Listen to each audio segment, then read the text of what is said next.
Ano? Oh, kapatid, magandang gabi. O kapatid, Oh, magandang gabi. Ano bang background mo? ano ba yung sandali? Bakit mahina yung... Halo? Ganyan, medyo malakas Halo, na. Okay? yon, klaro na. Klaro na. Okay, ano bang background mo muna bago ako mag-ano? Kasi kami taga Mindanao kami, kayo taga saan kayo? Taga Mindanao din ako, sir. Okay, so anong background mo sa before ka nagiging si ganyan? Ako po, sir, ay isa akong graduate ng Silliman University. At ako, sir, lumaki ako sa Seventh-day Adventist Institution at naging ibanghilista ako ng Seventh-day Adventist. Okay. Okay. Sige. Kayo po, sir, ano Yun po lang. yung background ninyo? Ay, isa po akong pastor Baptist. Pastor nga Baptist. Okay, yun lang. Bakit Yun ayaw ating pahigi. bakit ayaw mo, sir, sa Hindi naman kasi alam mo naman na kahit naman hindi sa religious, ang religious thing is kailangan din natin ng privacy kahit saan man ano. Kasi hindi ito lamang na lumilipas lang. Sa ano lang ba, yung Clark kasi na-interest ako sa ano yun, yung sa Facebook mo ba? Opo. So, kaya nga sabi ko na, ikaw, sir, kaya sabi pastor ka pala, sir. Yes po. Okay. So, pwede ako magtanong sa iyo dahil pastor ikaw. Sige, Bisaya ba ka? Okay. Tagalogin Bisaya na lang lang natin, sir, para nga maintindihan sa iba.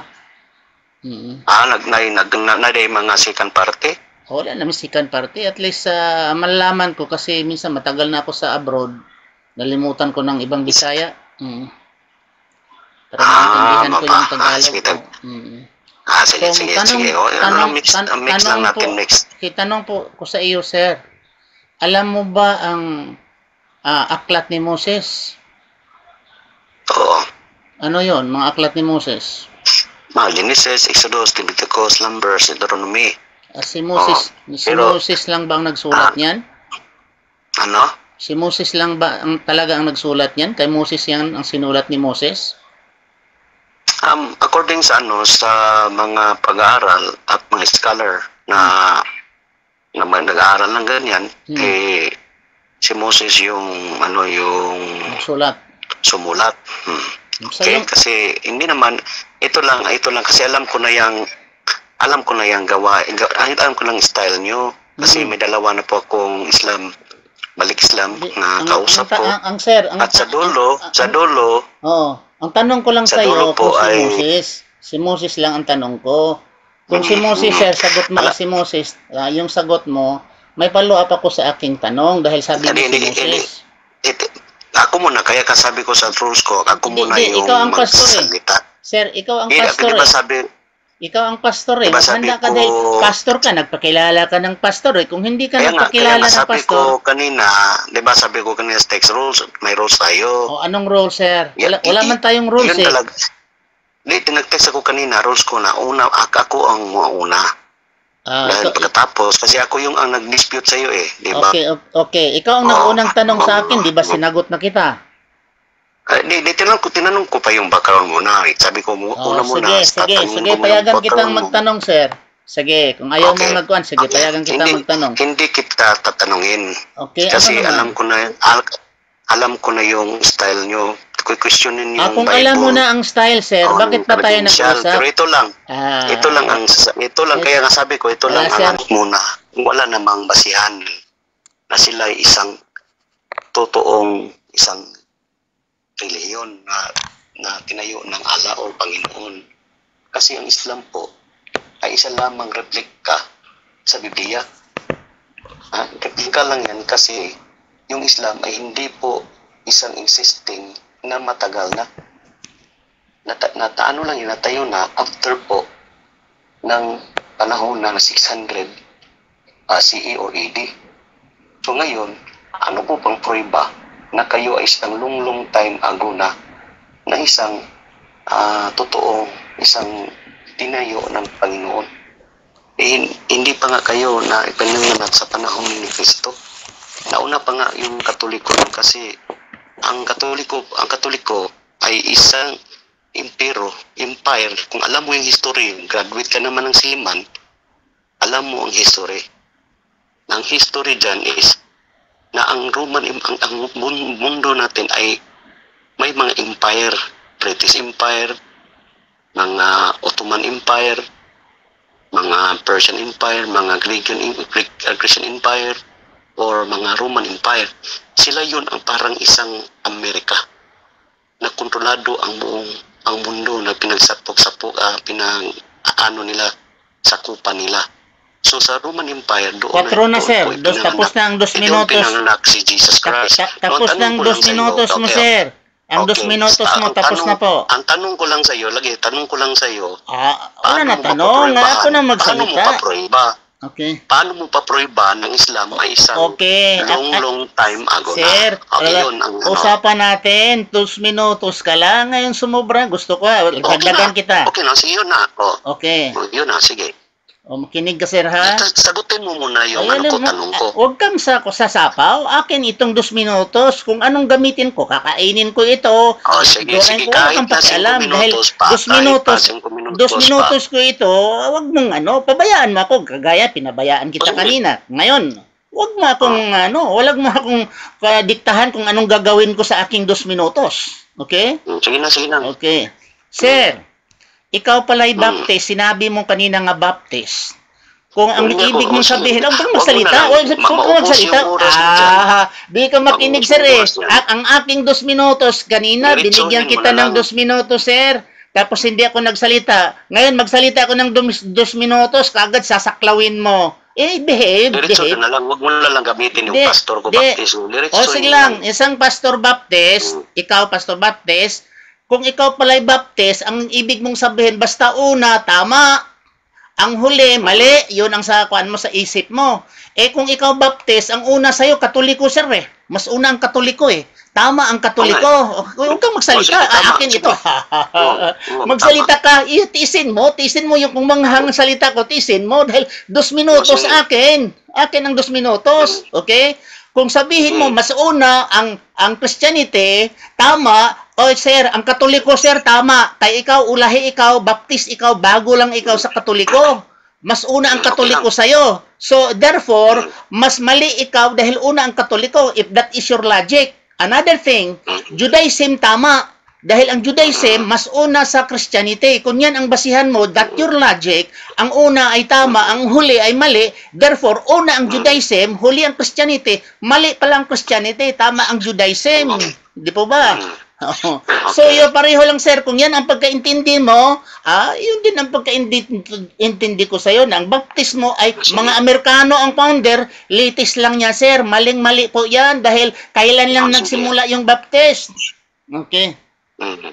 Sige. Kayo naman magsalita. 2 minutos. Tapos ka pa. Tutuloy ko pa. Bigyan kita ng 2 minutos naman. Tapos ng 2 minutos ko. Sige. Ito lang. Ako niya, alas 10, City. Pag matapos ka, 9. Okay. Wala na. Sa akin lang, wala po akong pakialam kung ang baptist ay hindi po siya una. Ang sinasagot, ang tinatanong ko lang is, hindi po pwede ang Islam ang magiging totoong reliyon ng Diyos. Kasi kung ako may baptist hindi una, hindi rin una ang Katoliko, lalo na rin ang Muslim, ang Islam hindi una. Kaya nga, una talaga ang Judaism. Na ngayon, kung mali man ako, mali man ang Katoliko, lalo ka rin mali.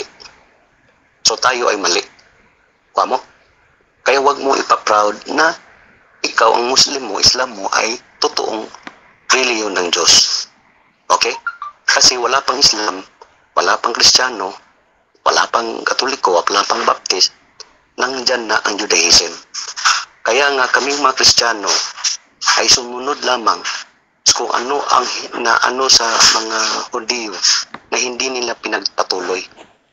Na ngayon, kung questionin mo yung Kristyanismo namin, okay lang. Kasi ikaw naman, hindi ka naman din tama. Dahil sa Biblia nga, sa Old Testament nga, wala naman tayong tama. Hudyo lang ang pinaka nagiging tama. Okay? So kung mali man tayo, mali ako, yun lang. Hindi magiging Islam ang reliyon ng Diyos. Period. Okay, sir. Ako naman. Ka naman. Okay naman, sir. Sir, Okay, pag sige. sinabi mo nga hindi tama ang Islam, eh parang Diyos ka na rin kasi sinabi mo nga hindi tama ang Islam. Makinig ka. Pag ako magsalita, makibehave naman. Yung ikaw nagsalita, hindi Sige, mo sige, nagsalita, tahimik naman. Pigilan mo yung dila mo. Okay? Sir, pag sinasabi mong mali ang Islam, parang Diyos ka na rin. Kasi ang Islam, sir, ang ibig sabihin ng Islam, pagsunod, pagsuko sa kautusan ni Allah. Hindi po namin binabasihan, sir, ang date, yung chronological order. Ang binasihan po namin kung totoo po ba ang Biblia o totoo po ba ang Quran. Ako dati akong Kristiyano, nahalungkat ko sa Biblia, ang daming bastos sa Biblia. Makinig ka, sir, makinig ka, please. Akin na itong 2 minuto sa akin ito. Makinig ka muna. Ang Baptist siguro, walang disiplina ang Baptist eh. Okay? Sir, ganito sir. Okay? Sir, ang Biblia, lumipat ako sa Islam dahil nakita ko ang Biblia, maraming bastos, saksak ang kabastusan, kasinungalingan, marami sa Biblia nga mga failed prophecy, mga injustisya nandyan sa Biblia, kantutan ay nandyan sa Biblia, sir. Ang bastos sa Biblia, umalis ako dahil ang salita ng Diyos ay banal. So, yun ang kadahilanan. Ang basihan namin ay Quran. Hindi po basihan namin kailan pinatayo. Hindi namin basihan na ganun, sir. Pwede kang una, pero mali, Hinduism. Oh, tama yung Hinduism. Kaya una sila or how many years pa sila bago ang Christianity. Sir, hindi namin basihan ang order sa date. Ang amin pong basihan is yung aklat hinawakan mo. Ang hinawakan naming Quran, sir, ay walang mali, perfect, whereas ang inyong Biblia, ang daming saksak bastos ng istorya at maraming nirevise, dagdag bawas ang inyong Biblia, dagdag bawas ang dami dyan. At even mga scholars, even the scholars of the Christian accepted that there are many errors in the Bible. Mistakes and errors in the Bible. The Jehovah's Witnesses, sabi nila, there are 50,000 errors of the Bible. The Revised Standard Version also said that there are defects and great defects of the King James Version, the preface of the Revised Standard Version of 1971. And also said there are 3 that bear record in heaven, the Father, the Word, and the Holy Ghost. And these 3 are one. In 1 John chapter 5 verse 7, dagdag yan, sir, bawas, hindi yan makita sa original. And another thing, sir, yung babae nga nahuli, nga nagbibinta ng kanyang laman, mabasa sa John chapter 8 verse 12, sir, yung babae na yan, ang istorya sa babae nga nahuli, nagbibinta ng laman, ay dagdag lang pala niya na, sir. Hindi yan mababasa in the olden writer. Dagdag bawas ang dami sa Biblia. Ang Marcos 16, dyan sir, mayroon diyan mga verses, dagdag din sa Marcos. So ang Biblia, paano naging Biblia? Salita ng Diyos, basihan mo, bulok yung binabasihan mo, paano ka maging babango kung ang binabasihan mo ay mabaho at bulok? Oh. Okay sir? Sige. Okay na. Okay na, ikaw naman, 2 minutos. Okay. 2 minutos. Okay, yung sinabi mo na parang ako ay Diyos, doon yun ibalik ko sa iyo. Para kaning Diyos na nagsabi na ang Biblia ay mali. Pwede ang mga tao pagiging sabihin nila mali. Kami nga yung aklat nyo nga mali kasi scripted. Walang buhay. Para ka lang isang inuutos-utusan na wala ka na freedom to choose. Kasi kaya nga kayong parang robot. Para kayong mga walang freedom. Hindi nyo mai-practice yung kagustuhan ng Diyos at hindi kagustuhan ng Diyos.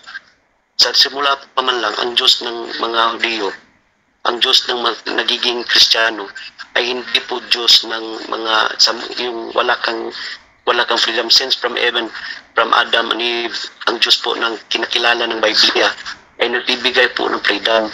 Kaya nga sabi mo na parang bastos kasi living Bible po yan. Living books yan. Totoong buhay. Walang mistake, walang edit. Ang Quran, edited. Pag may mali, in-edit. Kasi modern time siya sa nung panahon pa sa Roman Empire. Modern na yan. That's the tawag na civilization. Pero ang Bible, living Bible yan. Nagpa-vibrate, para siyang virus ba? Nagpa-variant kasi, pero yun palin ang salita ng Diyos. Hindi po iyan nagbabago. Tingnan nyo, Hindi nga bastos niya ang Bible, sabi mo pa. Pero ang totoong buhay naman ng mga taong sumusunod sa Bible ay malinis naman ang buhay. Pero yung kang Islam, wala nang mali. Pero ang gulo nyo. Ang gulo. Hindi kayo patient, hindi kayo loving, hindi kayo considerate. Hindi kayo, wala. Ikaw nga, Sabadista ka nga. Ako, sabi mo, alam mo, sa church pa ako, nung sinabi ko, ang Sabadista ay pinakamabait na tao kasi they follow the rules, they follow the law. Ikaw nga, mayroon ka bang Time na, sir. Alas 14 na. Time na, sir. Ubos na ang 2 minutos mo, sir. Ubos na ang 2 minutos mo. Okay. Ali, ako naman.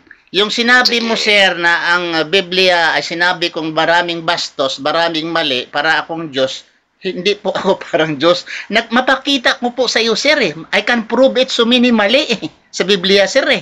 Ang daming mali. Ang Diyos nagsisisi. Maniwala ka ang Diyos nagsisisi? Oh, basahin mo sa Genesis chapter 6, verse 6 to 7. Okay. Ang Diyos nagsisisi.